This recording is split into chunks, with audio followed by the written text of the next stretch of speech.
A gente costuma pensar na construção de um país, sabe? Como se fosse a engenharia de um edifício enorme. Uma fundação sólida, paredes retas. Exato. Se a fundação é sólida, o prédio sobe lá pro alto, imponente, seguro.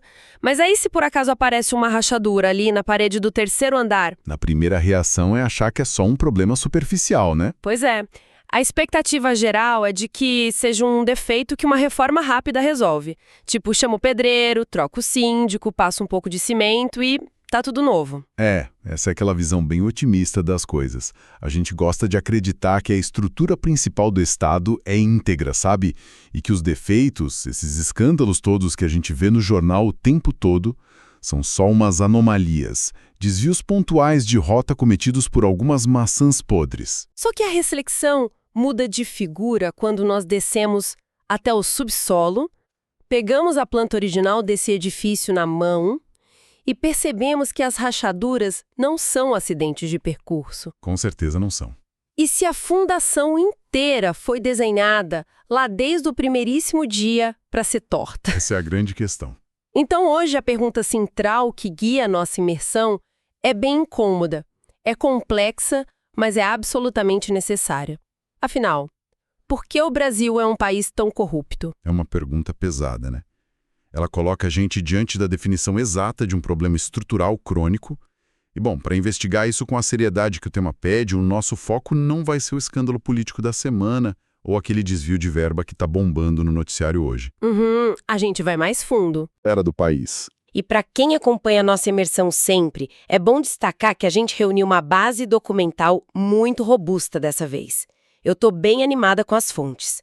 Nós vamos cruzar os dados do recém-lançado Índice de Percepção da Corrupção 2025. Aquele da Transparência Internacional. Isso, exatamente esse. E vamos juntar isso com análises de historiadores de peso como a Denise Moura e o José Murilo de Carvalho. Nomes fortíssimos. Sim, e também vamos mergulhar na sociologia clássica, trazendo Roberto da Mata e o Darcy Ribeiro, além de dissecar artigos acadêmicos que explicam a engrenagem da impunidade, do coronelismo e do financiamento de campanhas. E o nosso ponto de partida já é um dado que, olha, acende um alerta vermelho gigantesco. Um holofote vermelho, eu diria. Pois é.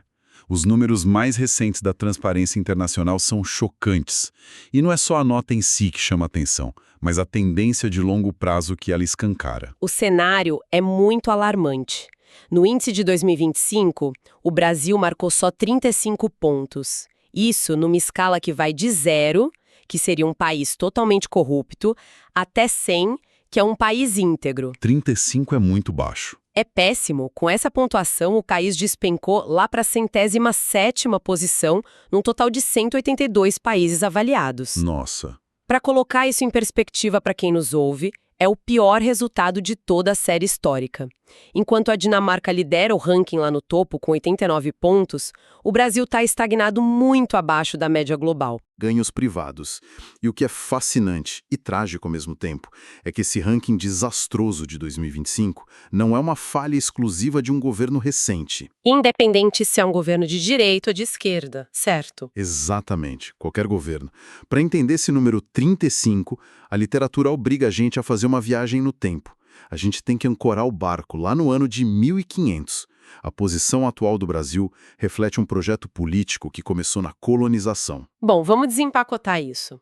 Chamar a corrupção de um projeto que começou na colonização soa muito forte. Como que essa semente foi plantada? Olha, o conceito-chave aqui, que vem da sociologia lá do Weber e foi adaptado por pensadores brasileiros como Raimundo Faoro e o Sérgio Buarque de Holanda, é o patrimonialismo. Patrimonialismo. Tá. Isso. A gente precisa entender como a máquina estatal de Portugal funcionava e como ela foi transplantada para cá. A estrutura do Estado foi importada para a colônia sobre uma lógica absolutista muito, muito particular. O rei não era só o governante, ele era o senhor das terras, o dono das minas, o proprietário exclusivo do comércio. Então, na cabeça de quem administrava, não existia uma linha divisória clara separando o que era o cofre do governo e o que era o bolso do governante. Nenhuma separação. Zero. O Estado era gerido como um negócio pessoal do rei e dos amigos da corte. A elite colonial que atravessou o Atlântico administrava o Brasil como uma mera extensão do patrimônio da coroa. Entendi. E essa confusão crônica entre o público e o privado formou as nossas instituições. E o mais revelador é que essa lógica não acabou com a independência ou com a república. Ela sobreviveu intacta. As nossas fontes até trazem um exemplo literário maravilhoso sobre isso. Aquele romance Triste Fim de Policarpo Quaresma, do Lima Barreto. Ah, um clássico de 1911? Isso. Para quem não lembra da escola, o Major Policarpo é um patriota super ingênuo que tenta apresentar projetos para melhorar o país, reformas agrícolas, coisas assim. E o que acontece com ele? É triturado pelo sistema. Completamente. Ele é engolido por uma burocracia que não estava ali para servir ao país, mas para trocar favores. O Lima Barreto já retratava que usar a máquina pública para acomodar apadrinhados não era um escândalo. Era o funcionamento normal da corte. A trajetória do Policarpo é a metáfora perfeita do cidadão que acredita nas regras, sendo esmagado por um sistema que só opera no compadrio. O Estado existia para os amigos do poder. Trazendo para uma analogia mais do nosso dia a dia, é como se a formação do Estado brasileiro fosse um mercadinho de bairro, sabe? E o dono abre a gaveta do caixa o tempo todo. Ele tira uma nota para pagar a própria conta de luz. Tira outra para comprar a feira da semana. Isso, pega um produto da prateleira para dar de presente para o sobrinho. O Estado nasceu funcionando como esse caixa eletrônico pessoal dessa elite. E no caso desse mercadinho da nossa história, o dono nem precisava prestar contas para ninguém. Quem tinha a chave da gaveta ditava as regras. Mas a análise histórica mostra que quando o Brasil deixou de ser colônia, essa mentalidade de dono do mercadinho não evaporou. Ela só mudou de mãos. Exato. Saiu da coroa e foi pulverizada entre as elites regionais. E é aí que nós entramos na evolução dessa estrutura que deságua naquilo que os livros de história chamam de coronelismo, né? Que ganhou muita força na Primeira República. Isso mesmo. Mas a gente tem que tirar da cabeça a ideia do coronelismo como só uns fazendeiros armados. Era um ecossistema político super sofisticado e muito cruel. Como ele funcionava? Era uma barganha mútua. De um lado, os governadores precisavam de votos para se manter no cargo. Do outro, os coronéis, que eram os grandes latifundiários, controlavam a vida nos municípios do interior. O nosso material lista uns termos pesados para isso. Mandonismo, clientelismo, voto de cabresto, filhotismo. Como essas palavras difíceis se conectavam na prática lá na ponta? Imagina uma cadeia alimentar de favores. O governador mandava o dinheiro público para o município. O coronel pegava esse dinheiro, não para construir uma escola para todos, mas para exercer o clientelismo. A esmola. Exato. Ele comprava sapatos ou remédios e entregava para os camponeses miseráveis. Mas aí entra a perversidade do voto de cabresto. O coronel só entregava o pé esquerdo do sapato antes da eleição. Nossa, sério? Só um pé. Só um pé. O direito camponês só recebia depois de provar que votou no candidato certo. E isso era garantido pelo mandonismo, que é o domínio pela força física mesmo, e no topo disso, o filhotismo. O coronel nomeava o filho como delegado, o sobrinho como juiz, dominava tudo. É um controle absoluto da vida da pessoa. Você domina a economia, a força policial, a justiça e o voto. Tudo com o dinheiro que era do Estado. E o Darcy Ribeiro explica a consequência disso muito bem. Ele diz que a elite sempre operou numa coalizão fechada, pactuando entre si. Enquanto isso, o povo, que foi expropriado, foi mantido na margem, sabe? Alienado da educação sem consciência política. Massa de manobra pura. E se engana quem pensa que isso ficou lá nas fotos em preto e branco do passado. Os textos acadêmicos mostram que isso teve um baita de um upgrade tecnológico. O coronelismo eletrônico. Exatamente. A figura do fazendeiro de bota foi trocada por políticos, que são donos de emissoras de rádio e canais de TV locais. O curral eleitoral agora é a antena de transmissão. Eles controlam a informação usando concessões públicas. A roupagem fica mais moderna, né? O visual é mais limpo, mas a concentração de poder continua operando do mesmo jeito. Mas aqui eu preciso fazer uma pausa para uma provocação. Manda. Se a gente desenha esse cenário onde a elite domina o tabuleiro de forma tão implacável e o povo foi mantido alienado, trocando voto por comida para não passar fome, fica parecendo que o cidadão comum é só uma vítima indefesa. Entendo. A questão é, será que nós somos só reféns desse sistema? Ou será que através das gerações a gente foi culturalmente treinado para jogar esse mesmo jogo de corrupção no nosso dia a dia? Olha, essa provocação atinge o nervo central do dilema cultural brasileiro. E é a ponte perfeita para o Roberto da Mata. Ele argumenta que a corrupção aqui não é um monopólio lá de Brasília. Ela está em todo lugar. Em toda a pirâmide social. Para explicar isso, ele traz aquela dicotomia famosa da nossa alma, a separação simbólica entre a casa e a rua. Tá, e como esses dois universos operam na nossa cabeça? Na sociologia dele, a rua é um mundo público. É a burocracia, as leis, os políticos, o espaço impessoal. E o brasileiro enxerga a rua como um ambiente hostil, perigoso, onde cada um é por si. E a casa? A casa não é só o endereço. É o mundo do afeto, da família, dos amigos. O problema ético acontece quando os valores da casa invadem a rua. Ah, o famoso jeitinho brasileiro. A lei de Gerson. Exato. Quando alguém está na fila do banco, que é a rua, vê um amigo lá na frente e pede para ele pagar a conta, a pessoa está usando a lealdade da casa para subverter a regra da rua. É o que a gente chama de elasticidade ética. A sociedade repudia o político que desvia milhões. Ele é o vilão da rua, mas tolera o parente que fura a fila, ou o cara que suborna o guarda para não perder a carteira. Mas espera aí, vamos fazer o advogado do diabo aqui. É realmente justo botar na mesma balança o cidadão que dá R$ 50 para não ter o carro guinchado e o político que assina contrato fraudulento tirando 1 milhão de hospital? Não é forçar a barra a igualar essas coisas? É uma objeção super válida. Mas a visão ontológica desses estudos defende que sim, a matriz do comportamento é a mesma. Ontologicamente falando, na essência, os dois atos são a mesma deturpação moral. É usar um espaço ou recurso que deveria ser de todos para obter vantagem privada. A diferença é só a oportunidade que cada um tem. Um tem a caneta do município, o outro tem a chave do carro. A semente é a mesma, só o tamanho da árvore que muda. Perfeito. E a nossa lei espelha esse estrabismo moral certinho. As fontes citam a Lei Anticorrupção de 2013. Ela é rigorosíssima para punir empresa que corrompe agente do Estado, multa pesada, destruição de reputação. Mas e quando é só entre empresas privadas? A lei simplesmente ignora. Se um fornecedor suborna um diretor de uma empresa privada para ganhar contrato, não dá em quase nada. A gente pune com fúria quando afeta o Estado, a rua. Mas fraude corporativa interna a gente trata como probleminha da casa. Caramba!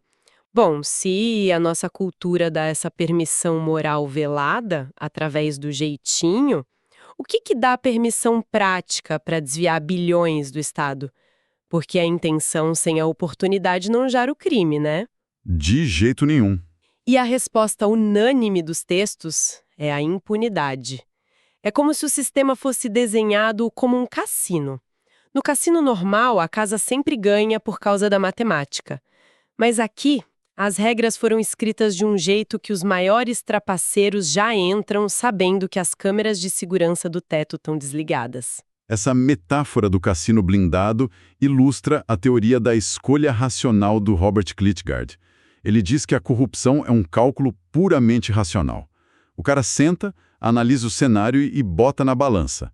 De um lado, o ganho financeiro gigantesco, do outro, o risco real de ser pego e ir para a cadeia de verdade. E como o risco de ser punido aqui é quase zero, o benefício grita, né? A matemática é tão escancarada que a surpresa real não é existir corrupção. A surpresa seria alguém ter poder e decidir jogar limpo. Pois é. Os estudos mostram que o risco de punição para o alto escalão é uma ilusão. A gente construiu um arsenal de proteção. Inquéritos que demoram décadas e prescrevem, sistema legal que permite recurso infinito para advogado caro. E o tal do foro privilegiado. O grande coroamento da impunidade. Que muita gente confunde, né? Não é só o direito de ser julgado num tribunal superior. É a garantia de que o tribunal não tem estrutura para te julgar. Exatamente isso. O STF é uma corte constitucional. Ele não foi desenhado para ficar ouvindo testemunha, colhendo prova no dia a dia de centenas de deputados. Isso gera um gargalo institucional que trava tudo. E a Transparência Internacional bate muito nessa tecla em 2025.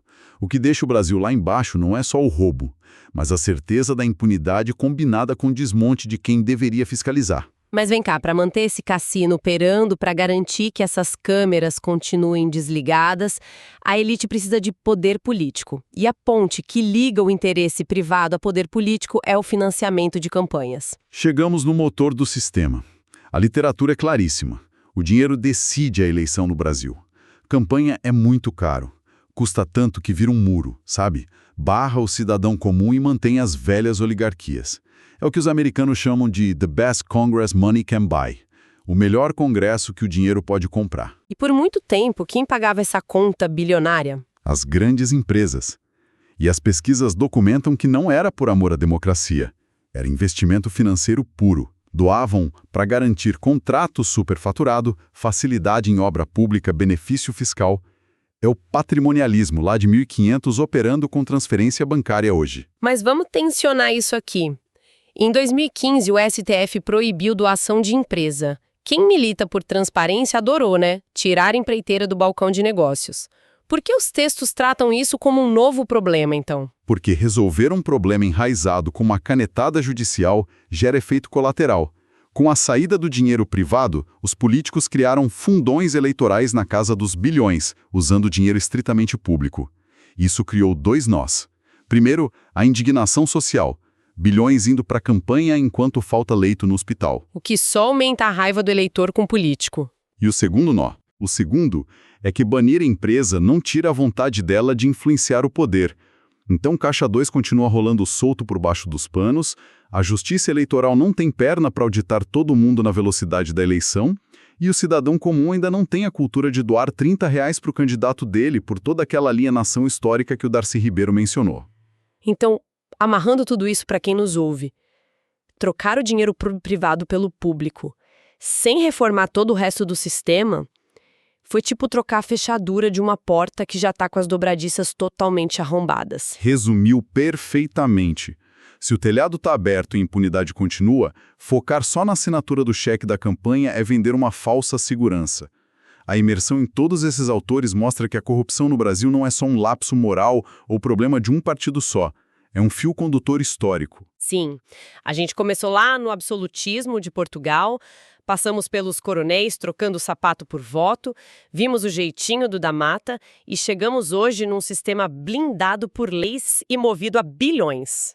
E por que quem nos ouve deveria se indignar com isso tudo? Porque corrupção não é um crime sem vítima. Ela tem um impacto material real. Ela sequestra o futuro de todo mundo. Exato. O dinheiro desviado nega saneamento, educação, hospital. E a ironia perversa é que essa miséria gerada pelo roubo é justamente o que mantém o povo dependente do favor político. A miséria financia o coronelismo moderno e corrói a democracia. Puxa vida, o que traz a gente de volta pro nosso prédio da introdução. A gente foi lá no subsolo ver a planta. E para encerrar a imersão de hoje, fica uma provocação pesada para todo mundo pensar. É a hora de repensar tudo. Se desde 1500 a confusão entre o público e o privado é cultivada, se a justiça foi ajustada milimetricamente para ser lenta e proteger quem tem advogado caro, e se a política custa tão caro que só entra quem é herdeiro ou milionário, Fica a pergunta. será que a corrupção no Brasil é realmente uma falha do nosso sistema? Ou será que depois de olhar 5 séculos de história, a gente tem que admitir que ela é, de fato, o próprio sistema funcionando exatamente, perfeitamente, do jeito que ele foi programado para funcionar desde o primeiro dia? Pensem sobre isso. Até a próxima imersão!